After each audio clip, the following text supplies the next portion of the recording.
ఈరోజు మామిడికాయ పచ్చడి కావాల్సిన ఇంగ్రీడియంట్స్ నేను చూపిస్తా.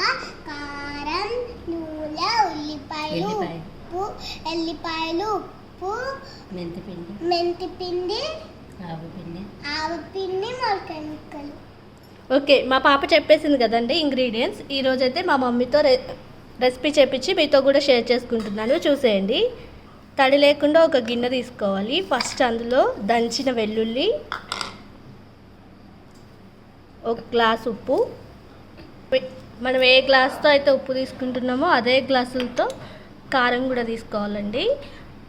పచ్చళ్ళ కారం అని బయట మార్కెట్లో దొరుకుతుంది, ఆ కారం అయితే బాగుంటుందండి పచ్చడికి. కారం యాడ్ చేసుకోవాలి,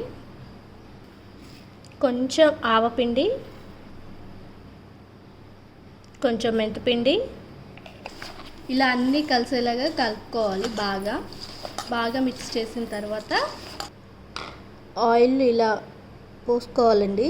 ఒక గ్లాస్ ఆయిల్ పడుతుంది. మామిడికాయలని బాగా కడిగి తుడిచి నీరు లేకుండా ఇలా టెంకతో సహా ముక్కలుగా కోసుకోవాలి. ఈ ముక్కల్ని ఇప్పుడు ఈ కారంలో యాడ్ చేయాలి. యాడ్ చేసి ఆ కారాన్ని అంతా ఈ ముక్కలకు పట్టేలా కలుపుకోవాలి. ఇలా కలుపుకున్న మామిడికాయ పచ్చడి వేడివేడి అదంతో తింటే చాలా బాగుంటుంది. మీ మమ్మీ సిగ్నేచర్ రెసిపీస్ ఏంటో నాతో షేర్ చేసుకోండి కామెంట్ సెక్షన్లో. Thank you, bye bye. Subscribe చేసుకోండి.